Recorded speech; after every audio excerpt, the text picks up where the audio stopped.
What's going on, guys? It's your boy Superb Drunk here. Today's video we're going to talk about tips and tricks for Rainbow Six Siege. Literally one of my favorite games out there. Thank you, Ubisoft, for making a game worth giving a damn about. Alright, tip number one, pretty simple, vertical gameplay. One of my favorite operators to use for vertical gameplay is Buck. I'm going to be using Consulate mostly on this video. So in piano room above garage is where I mostly use Buck. When you're shooting out Buck, when you shoot out the floor above garage for Buck, and you throw a grenade down there, and you can stop the bandit for bandit tricking. What vertical gameplay does is gives the defenders another avenue of approach to defend. So instead of just defending the yellow stairs on Consulate and the back stairs behind the kitchen area for bomb B, they have to defend you above as well as defending the garage door from getting thermited open. So one time I was playing Buck and I jumped through the lobby over to piano, busting out some of the floorboards in the hallway between piano and lobby. And then I moved over beside the piano right above the garage door. And as soon as that was going on, Thermite was trying to thermite the door. Bandit had to choose either to fight me or defend the wall. He chose to defend the wall and he got killed, and then also the wall got opened. So he really cut his losses right there by opening the wall, and the defenders lost somebody. I think that's something that you guys should really take away from this, is it makes the defender choose life or death. Because if they choose to live, yeah, I did my job by opening. I might have died, but I also gave another avenue of approach for the defenders by thermite opening the wall. And I think that's one of the most important things about vertical gameplay. Number two is going to be your angles.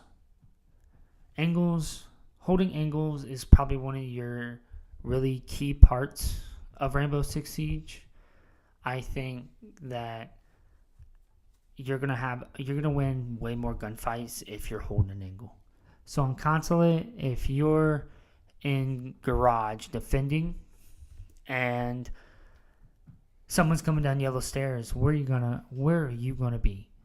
9 times out of 10, you're gonna be behind the white van. Guarantee it. So you're gonna have that angle, whether it be through the windows of the van or behind the hood. You have cover, so only a little slice of your head is popping out. So that's a way smaller target than what they're gonna have when they have to come around that corner, which is a full body. I was playing Doc on Consulate, and we were up in the lobby press area.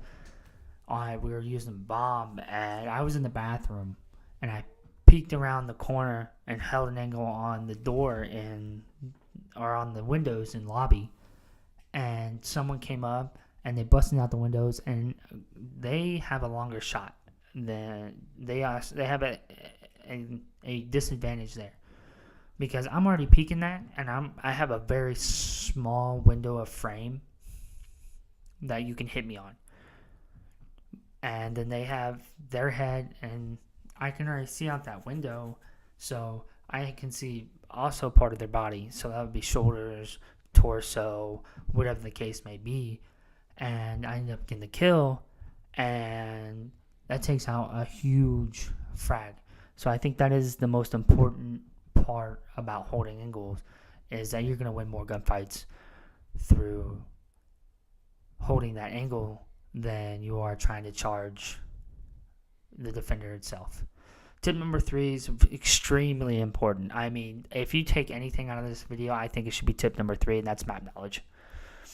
As you can tell, I know a lot about Consulate. It's my favorite map in the entire world. I love, because there's so many aspects to this map. It's 3 stories high, so if I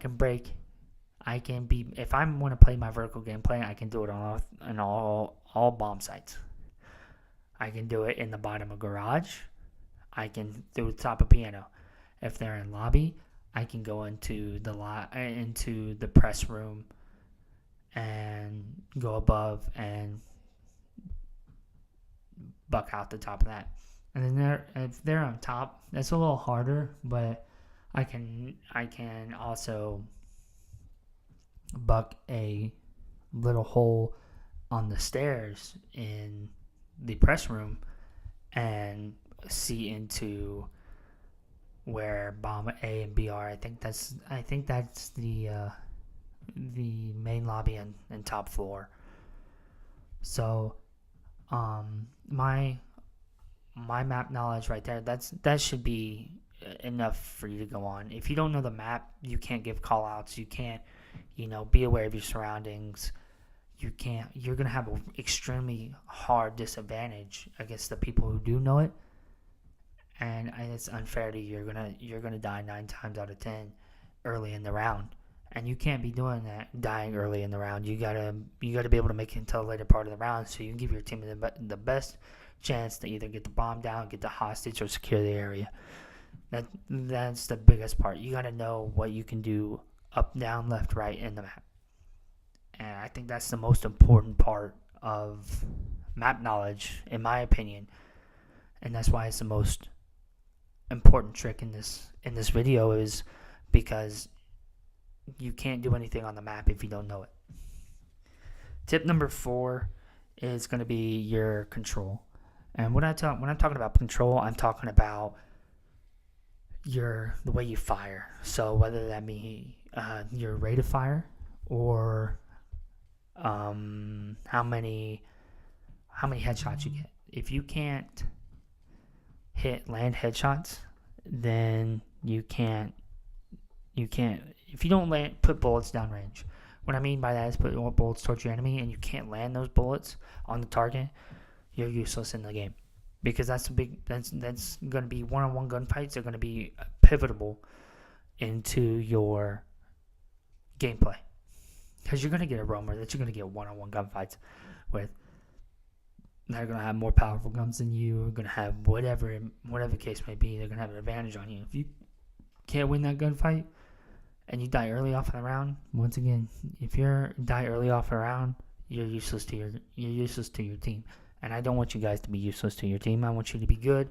I want you guys to be able to get better at the game and help your team out. So when I'm talking about, what I do is I go into terrorist hunt.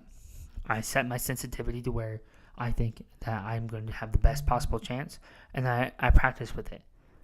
And if I think that I'm doing poorly with it, whether that be I'm not in control of my recoil because I'm moving my stick too much, and when I move my stick and I go over too much, then I need to move over my vertical or my horizontal sensitivity. When you're using vertical and horizontal sensitivity, you got to be able to control your recoil as well. So learn your gun recoil patterns. It's going to take a little bit of time, but you're going to be able to do it, and you're going to be able to perform better in the game. Because if you do, say, my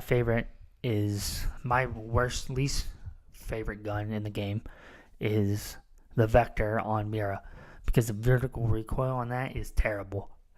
But I've learned to control it.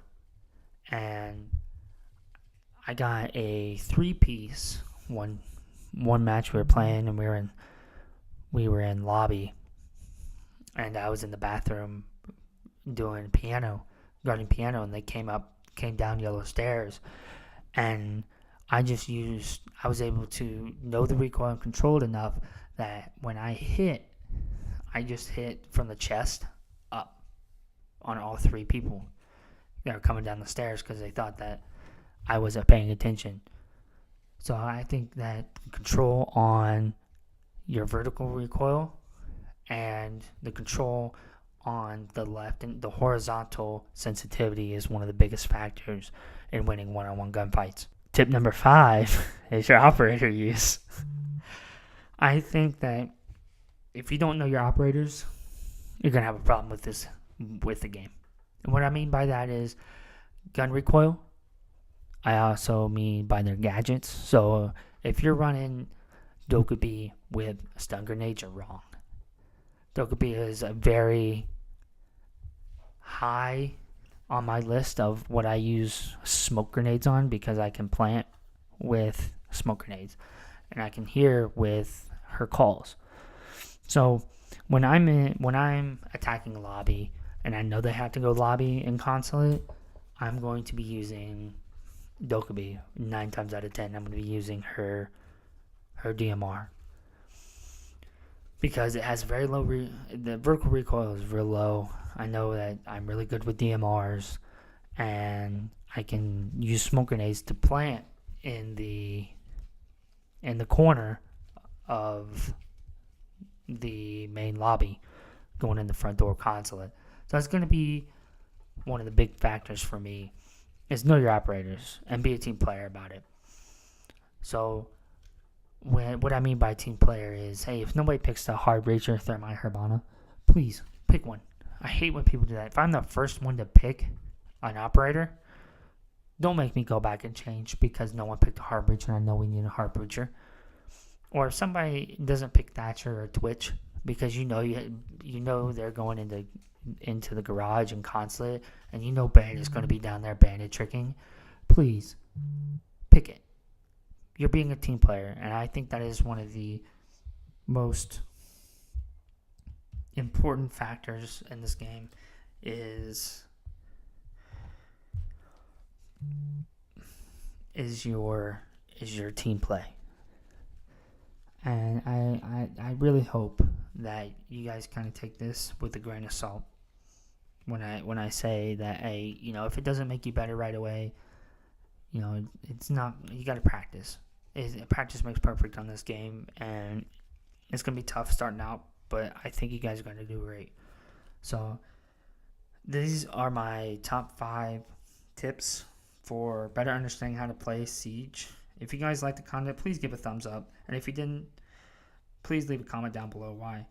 But for everyone out there, thanks for all the support, and I'll see you guys next time.